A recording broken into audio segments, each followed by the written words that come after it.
est maintenant au président Hervé Marseille pour le groupe de l'Union centriste.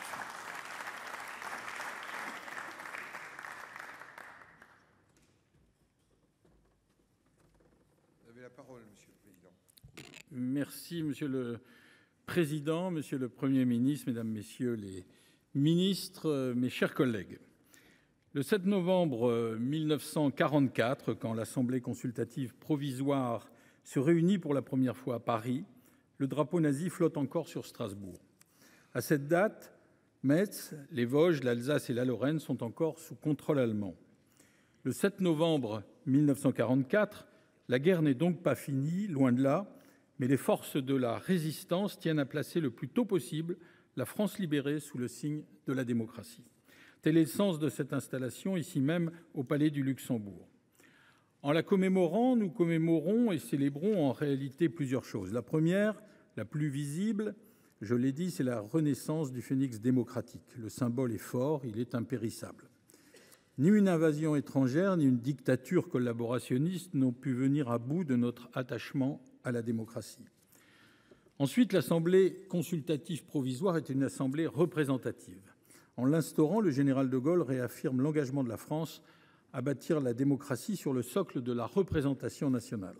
Enfin, permettez-moi de dire, avec un clin d'œil et une pointe de facétie, en nous réunissant ici aujourd'hui, nous célébrons aussi le fait qu'aujourd'hui les assemblées ne soient plus ni provisoires ni consultatives.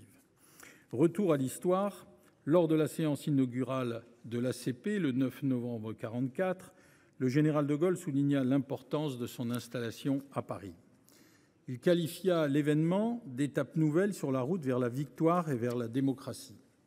Dans le même temps, on le sait, le général ne tenait pas les assemblées délibératives en très haute estime.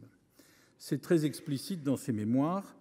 Il dit « Ce n'est pas que je prête à un tel collège la capacité d'agir », écrit-il au sujet de l'ACP. Dans l'esprit du général, l'ACP est, je le cite encore, un exutoire au bouillonnement des forces politiques disparates qui ont contribué à la victoire de la France.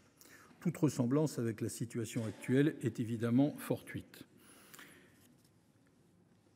Pour autant, cette assemblée joue un rôle non négligeable dans la reconstruction républicaine, réintégration de l'Alsace-Lorraine, reconstruction européenne, reconnaissance de l'éphémère alliance franco-soviétique, réorganisation des transports, désignation des juges de la Haute Cour de justice, nationalisation, réforme fiscale.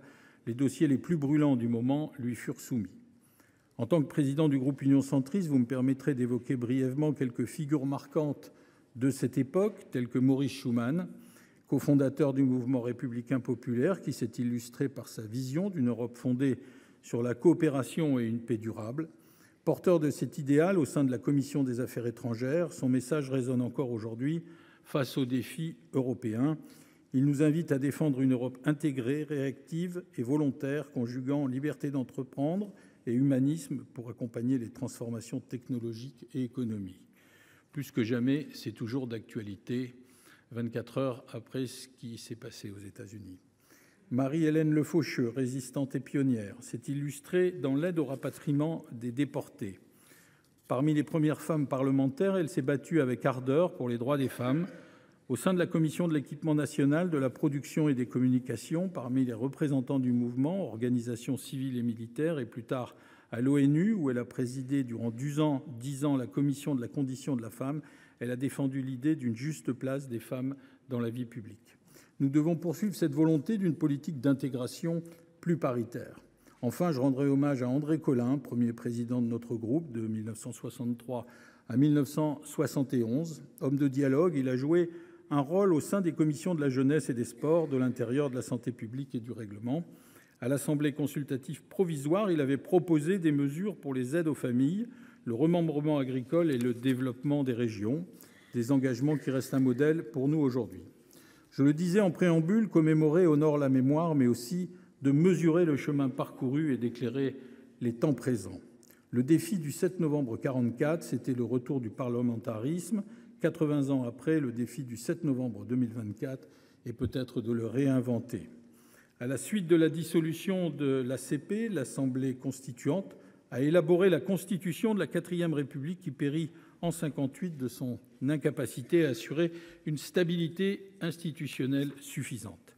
Et voici qu'aujourd'hui, la Constitution de la Ve République, référence s'il en est du parlementarisme rationalisé, confronte de nouveau notre pays à une majorité au socle commun fragile. Il est loin le temps où certains voulaient faire disparaître le Sénat. Le bicamérisme, Monsieur le Président Larcher vient de le dire à l'instant, a démontré sa raison d'être. Pour que nos assemblées ne soient pas de nouveau réduites au rang d'exutoires au bouillonnement des forces politiques, il nous appartient individuellement de répondre en responsabilité aux attentes que la situation nous impose. Mais il est aussi de notre responsabilité collective de réfléchir aux adaptations nécessaires. C'est notre responsabilité de prolonger l'action de nos anciens, ici, voulue avec l'ACP en 1944. Je vous remercie. Merci, Monsieur le Président. La parole est maintenant